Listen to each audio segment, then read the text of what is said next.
Hello friend, स्वागत है आपके अपने YouTube channel study power Gurukul 2022 में। आज हम लोग डिस्कशन करेंगे झारखंड एकेडमिक काउंसिल द्वारा जारी किया गया न्यू सिलेबस। ये हम लोग क्लास 9 के सिलेबस का मैथ का सिलेबस को हम लोग डिस्कशन करेंगे। आपका एग्जाम जनवरी के फर्स्ट वीक में होने की संभावना है। ये झारखंड एकेडमिक काउंसिल ने जारी किया है और ये आपका साप्ताहिक रूटीन है जो आपको पढ़ना चाहिए था। अब आपके एग्जाम के मात्र 3 मंथ ही बचे हुए हैं। देख लीजिए आप लोग अपने सिलेबस में कि क्या पढ़ना था और क्या आप लोगों ने पढ़ा। चलिए अब हम लोग स्टार्ट करते हैं। देखिए, आपको जून के फर्स्ट वीक जून में आपको क्या क्या पढ़ना था। देखिए, जून में आपको तीसरा सप्ताह में तीसरा, चौथा और पांचवा जून जुलाई में तीसरा, चौथा, पांचवा और दूसरा सप्ताह। देखिए, संख्या पद्धति पढ़ना था, संख्या पद्धति का परिचय पढ़ना था, आप परिमेय संख्या पढ़ना था, वास्तविक संख्या और उनके दशमलव प्रसार पढ़ना था, संख्या रेखा पर वास्तविक संख्याओं का निरूपण पढ़ना था और वास्तविक संख्याओं पर संक्रियाएं पढ़ना था। ठीक है, वास्तविक संख्याओं के लिए घातांक नियम, ये सब आपको जून और जुलाई में पढ़ना था। ठीक है, जून में पूरा जून का मंथ में और जुलाई का दूसरा सप्ताह में। ठीक है, देखिए वास्तविक संख्याओं में, संख्या पद्धति में और क्या क्या पढ़ना था। वास्तविक संख्याओं के प्राकृतिक संख्या के पूर्ण संख्या, पूर्णांक, ये सब आपको पढ़ना था। ठीक है, उसके बाद परिमेय संख्या एवं अपरिमेय संख्याओं में वर्गीकृत करता है। परिमेय संख्या और अपरिमेय संख्याओं के गुणों का अध्ययन करते हुए तार्किक तर्क का उपयोग करके सिद्ध करता है कि दी गई संख्या परिमेय है या अपरिमेय है। संख्या रेखा या वास्तविक संख्याओं को प्रदर्शित करता है। ये सब आपको पढ़ना था। ये चैप्टर के अंदर ये सब आपको देखने को मिलेगा। ठीक है, अब हम लोग एक जुलाई और अगस्त के वीक में देखेंगे क्या क्या पढ़ना है। देखिए, जुलाई का दूसरा सप्ताह और तीसरा सप्ताह में और अगस्त का दूसरा और तीसरा सप्ताह में हम लोग क्या क्या पढ़ना है। बहुपद का परिचय पढ़ना है। ठीक है, एक चर वाले बहुपद पढ़ना है, फिर बहुपद के शून्य पढ़ना है। ठीक है, शेषफल प्रमेय पढ़ना है, बहुपदों के गुणनखंड को पढ़ना है और बीजीय सहसमीकरण पढ़ना है। ये सब आपको पढ़ना है। ये सब आपको देखने को मिलेगा इसके ये चैप्टर के अंदर। ये सब आपको देखने को मिलेगा जो एक एक टॉपिक करके बनाया हुआ होगा। ठीक है, इसी तरह इस चैप्टर में भी आपको उसी टाइप के मिलेंगे। ठीक है, अब हम लोग अगस्त में देखेंगे। अगस्त में आपको क्या पढ़ना है। अगस्त के देखिए चौथा सप्ताह में निर्देशांक ज्यामिति पढ़ना है। उसमें निर्देशांक ज्यामिति का परिचय पढ़ना है, घातीय पद्धति पढ़ना है, तल में एक बिंदु आलेखित करना जबकि इसके निर्देशांक दिए हुए हों।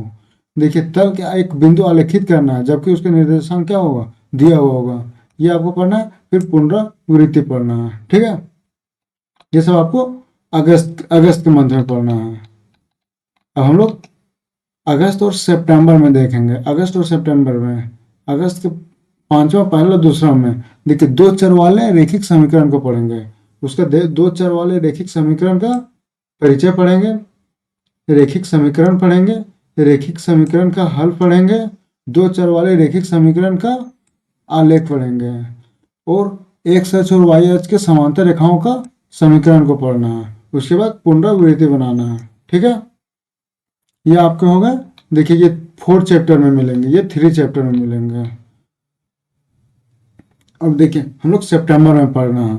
सितंबर में देखिए यूक्लिड ज्यामिति का परिचय पढ़ना है। यूक्लिड ज्यामिति का परिचय उसके बारे में पूरा पढ़ना है। फिर यूक्लिड की परिभाषाएं, अभिगृहित और अभिधारणाएं पढ़ना है। ठीक है, यूक्लिड की 5वीं अभिधारणा के समतुल्य रूपांतरण पढ़ना है। उसके बाद पुनरावृत्ति को बनाना है। ये हो गया आपका। उसके बाद हम लोग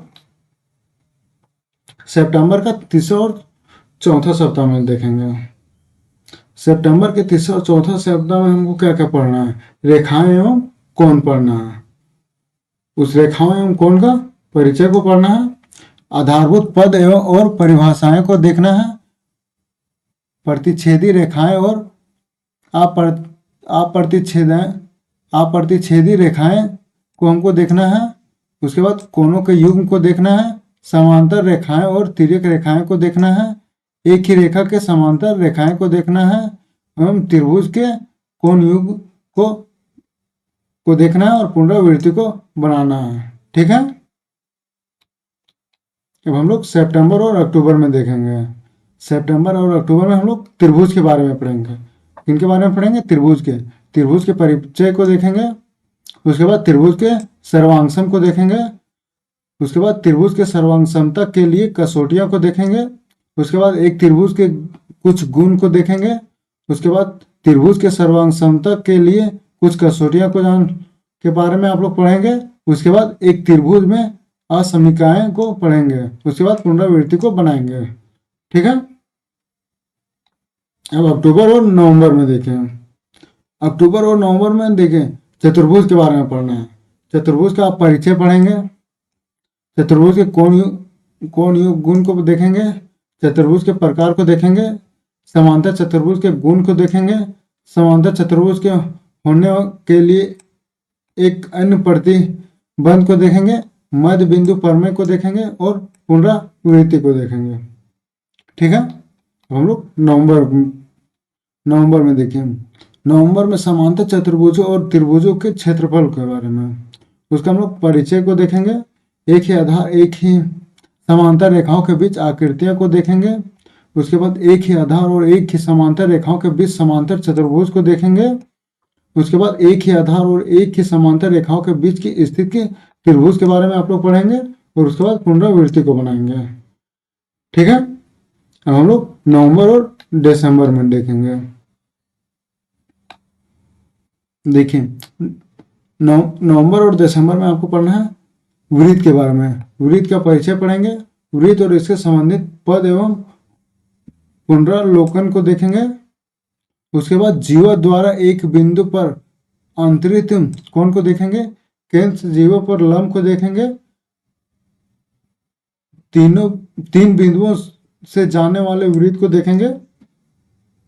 समान जीवाएं और उनकी केंद्र से दूरियों को देखेंगे और एक वृत्त के चाप द्वारा आंतरिक कोण को देखेंगे और चक्रीय चतुर्भुज को देखेंगे। उसके बाद हम लोग पुनरावृत्ति को बनाएंगे। ठीक है, उसके बाद दिसंबर में हम लोग क्या पढ़ना है? दिसंबर में रचनाएं, उसका परिचय को देखेंगे। उसके बाद आधारभूत रचनाएं को देखेंगे। त्रिभुज के कुछ रचनाएं को देखेंगे। उसके बाद पुनरावृत्ति को बनाना है। ठीक है, 5 देखें। दिसंबर और जनवरी में हीरोन के सूत्र का परिचय देखेंगे। उसके बाद त्रिभुज का क्षेत्रफल हीरोन के सूत्र के द्वारा देखेंगे। उसके बाद चतुर्भुज का क्षेत्रफल करने के लिए हीरोन का सूत्र का अनुप्रयोग करेंगे। उसके बाद पुनरावृत्ति को बनाएंगे। देखिए जनवरी और फरवरी में क्या पढ़ना है, उसका परिचय देखेंगे। घनाभ एवं घन के पृष्ठीय क्षेत्रफल को आपको पढ़ना है। उसके बाद एक लंब वृत्तीय बेलन एवं पृष्ठीय क्षेत्रफल को आपको पढ़ना है। एक लंब वृत्तीय शंकु एवं पृष्ठीय क्षेत्रफल को आपको पढ़ना है और गोले के पृष्ठीय क्षेत्रफल को पढ़ना है। घनाभ के आयतन को पढ़ना है। बेलन के आयतन को पढ़ना है। एक लंब वृत्तीय शंकु के आयतन को पढ़ना है और गोले के आयतन को पढ़ना है। उसके बाद आपको पुनरावृत्ति को बनाना है। ठीक है, अब हम लोग देखिए आपको जनवरी और फरवरी में पढ़ेंगे क्या क्या पढ़ना है। जनवरी फरवरी संख्या के परिचय को देखेंगे। आंकड़ों के संग्रह को देखेंगे। आंकड़ों का प्रस्तुतिकरण को देखेंगे। आंकड़ों का आलेखीय निरूपण को देखेंगे। केंद्रीय प्रवृत्ति के माप को देखेंगे और आपको पुनरावृत्ति को बनाना है। ठीक है, और फरवरी में देखिए, फरवरी में आपको पढ़ना है प्रायिकता का परिचय पढ़ना है। प्रायिकता का प्रायोगिक दृष्टिकोण पढ़ना है और पुनरावृत्ति को पढ़ना है। ये आपको जून से फरवरी तक, आप लोगों का एग्जाम शायद मार्च में होगा। मार्च के फर्स्ट वीक में ही स्टार्ट होगा। ठीक है, अगर आप इस चैनल में नए हैं तो लाइक एंड सब्सक्राइब कर लें और झारखंड एकेडमिक काउंसिल जैसे मॉडल सेट जारी करेंगे तो हम आपको इस चैनल के माध्यम से हम आपको उसका सॉल्यूशन करवाएंगे। अगर आप इस चैनल में नए हैं तो लाइक एंड सब्सक्राइब कर लें, ताकि झारखंड एकेडमिक काउंसिल द्वारा जितनी भी जानकारियाँ आपको जो आपको नहीं पता होगा वो आपको इस चैनल के माध्यम से मिल सके। धन्यवाद।